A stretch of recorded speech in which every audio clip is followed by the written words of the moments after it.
वसा जनसेवेचा। जळगाव जामोद तालुक्यातील आदिवासी बहुल भिंगर आणि 40 टपरी गावातील शाळांमध्ये शिक्षकांची पदे रिक्त असल्याने संतप्त पालक आणि ग्रामस्थांनी आज 20 जुलै रोजी थेट बुलढाणा जिल्हा परिषद कार्यालयासमोर आंदोलनाचा पवित्रा घेत ठिय्या मांडला आहे। आमच्या मुलांना शिक्षक द्या, अन्यथा येथून उठणार नाही असा आक्रमक इशारा आंदोलनकर्त्यांनी प्रशासनाला दिला आहे। ग्रामस्थांच्या म्हणण्यानुसार संबंधित शाळांमध्ये इयत्ता 6वी ते 10वी पर्यंतच्या विद्यार्थ्यांना शिकवण्यासाठी पुरेसे शिक्षक उपलब्ध नसल्याने विद्यार्थ्यांचे प्रचंड शैक्षणिक नुकसान होत आहे। आदिवासी भागातील विद्यार्थ्यांसाठी शिक्षण हीच भविष्याची आशा असताना प्रशासनाच्या दुर्लक्षामुळे त्यांचे भवितव्य अंधारात ढकलले जात असल्याचा आरोप पालकांनी केला।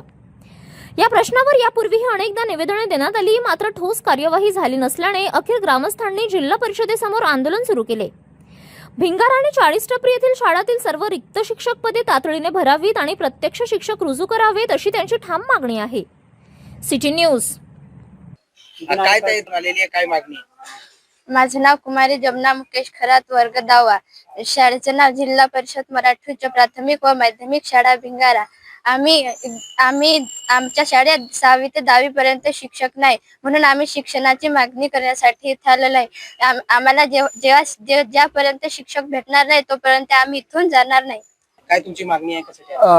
आम्ही भिंगारा जळगाव जामोद इथं आम्ही 3 वर्षापासून आमचा पाठपुरावा चालू आहे, पण अद्याप आम्हाला शिक्षक अजून मिळाले नाहीये। वारंवार भेटून आम्हाला आश्वासन मिळत आहे, उद्या भेटून जाईन, 8 दिवसात भेटून जाईन, पण असं आम्हाला आश्वासन नको। आम्हाला प्रत्यक्ष नियमानुसार जे शिक्षक भेटणार, जोपर्यंत शाळेमध्ये रुजू होणार नाही तोपर्यंत आम्ही या इथून उठणार नाही। किती दिवस शिक्षक नाही? 3 वर्षापासून पहिली बेजेस निघली, दुसरी बेजेस निघली, हे तिसरी बेजेस चालू आहे। याआधी काही प्रशासनाकडे मागणी केली? हा, केली होती सीओ साहेबांना। सीओ साहेबांनी आम्हाला तारीख पण दिली होती यासाठी। सीओ साहेब आले पण ते तिच्यात काही तोडगा निघाला नाही आम्हाला। विद्यार्थी संख्या किती आहे आणि कोणत्या तुकड्यांसाठी शिक्षक नाहीये? 6वी ते 10वी पर्यंत शिक्षक नाहीये आणि टोटल हॉस्टेलचे मुलं आहे 342 मुलं आहेत। 9वी 10वीच्या वर्गाला शिक्षक नाहीये।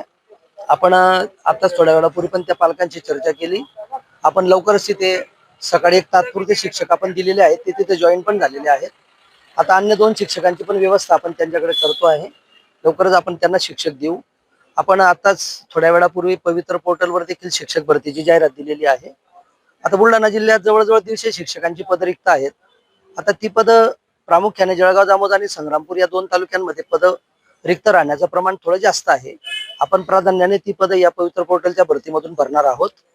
माझी या निमित्ताने ग्रामस्थांना, गावकऱ्यांना, पदाधिकाऱ्यांना, शाळा व्यवस्थापन समितीच्या सर्व पदाधिकाऱ्यांना आणि सर्वांना विनंती आहे की अशा पद्धतीने आपण विद्यार्थ्यांना इतक्या लांबून इथं आणू नये, पंचायत समितीला पण आणू नये।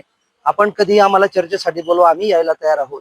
तुम्ही आमच्याकडे या, तुमच्याशी चर्चा करायला तयार आहोत, पण अशा पद्धतीने विद्यार्थ्यांच्या आरोग्याशी कृपया आपण खेळू नये, विद्यार्थ्यांना इथं आणू नये अशी माझी सर्वांना नम्र विनंती आहे। गेल्या 3 वर्षापासून शिक्षक नसल्याची ओरड करताय, 3 वर्षापासून त्यांचे काही संपर्क झालेला नाही। सर, आपण यापूर्वी त्यांची पर्याय व्यवस्थापन केलेली होती।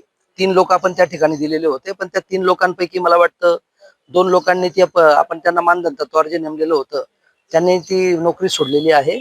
आपण आज सकाळीच त्या गट शिक्षणाधिकारी महोदयांकडून नावं घेतलेली आहेत आणि आपण आज संध्याकाळपर्यंत स्थानिक पातळीवर जे त्यांचे म्हणजे पदवी प्राप्त केलेले जे लोक आहेत, पदवी आणि डीएड किंवा बीएड प्राप्त केलेले जे लोक आहेत, त्यांना आपण तात्पुरत्या स्वरूपामध्ये जिल्हा परिषदच्या शेष निधीतून आपण त्यांना मानधन तत्त्वावर त्यांची नियुक्ती करतोय। त्यांच्याशी काल पण माझी या निमित्ताने चर्चा झाली होती। तिथल्या